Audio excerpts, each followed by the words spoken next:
İslamiyet evvela e, kadının insan olduğunu bütün insanlığa ilan etmiştir. Daha önceleri, yani cahiliye döneminde, İslam dönemi öncesindeki dönemlerde, cahiliye döneminde kadın bir insan olarak bakılmıyordu kadına. Ya bir şehvet aracı veya da bir hizmetçi şeyle bakılıyordu kadına. Sadece bu gözle bakılıyordu. Kadına insan gözüyle bakılmıyordu.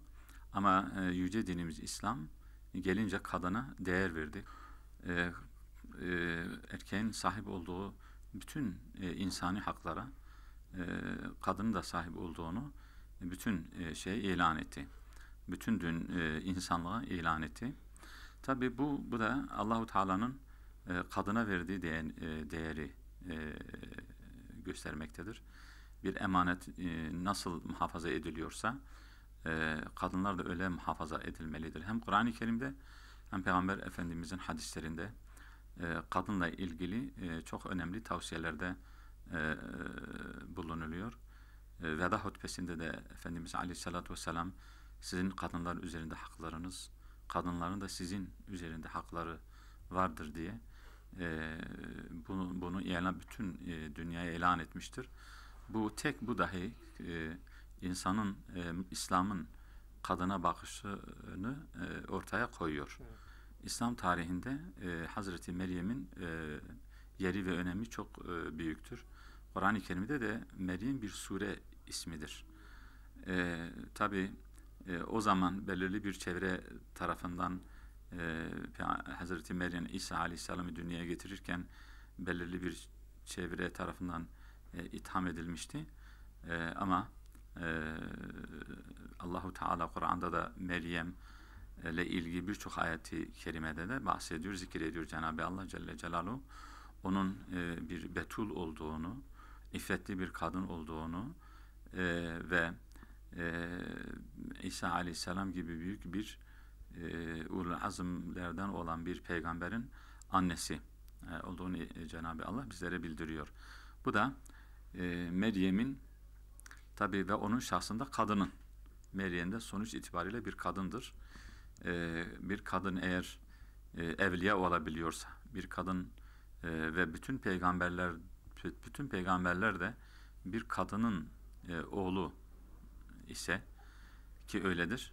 Demek ki kadınlar erkekler kadar değeri vardır. İslam bunlara değer vermiştir ve Kur'an-ı Kerim'in de Meryem'in bahsinin zikredilmesi ve ona ait bir surenin de olması İslam'ın kadına verdiği değeri göstermektedir. Diğer dinlere şu anda mensup olan insanların kadına verdiği değeri karşılaştırdığımızda İslam'ın kadına verdiği değeri ortaya çıkıyor. Bütün reklamlarda, bütün televizyonlarda kadın gözüküyor, kadın oynatılıyor, kadın soyuluyor, vücudu teşhir ediliyor. Bir ticaret meta veya bir şey olarak şehvet metaı olarak kadına bakılıyor. Ama İslam öyle değil. İslam kadına bir değer vermiştir. İslam kadını bir anne olarak görüyor. Bir şefkat abidesi olarak İslam kadını görüyor. Bir eğitici, bir muallime olarak kadını görüyor. Ve kadına değer vermiştir. Kadının bütün vücudunu da adeta bir koruma altına almıştır. Kötü şeylerden muhafaza amacıyla koruma altına almıştır. Ve bundan dolayı da tesettürü emretmiştir. Demek ki aslında tesettür bir iffet kalkanıdır. Bir iffet sembolüdür. Tesettür öyle kadının kendi keyfine göre yapıp yapmayacağı bir şey değil. İlahi bir emirdir. Yani Allahu Teala tesettürü emretmiştir. Bu da Cenab-ı Rabbimizin kadına verdiği değerin ve ehemmiyetin bir göstergesidir. Şimdi cahiliye dönemindeki düşünceler bugün de maalesef toplumda yaşanıyor. Cahiliye döneminde nasıl kadını böyle soyup ondan istifade etmek istiyorlardı. Herhalde Bunu yapanlar da kadını böyle kadının çıplak gezmesini, bütün vücudunu teşhir etmesini ve onların da bu kadınlardan bu şekilde yararlanmasını istiyorlar ki bu çok kötü bir düşüncedir. Cahiliye dönemine ait bir düşüncedir. E, Çarşaf bir esaret sembolü değil, belki bir iffetin ve namusun, iffetin bir göstergesidir ve bir kalkanıdır. Bu şekilde İslam bunu görür.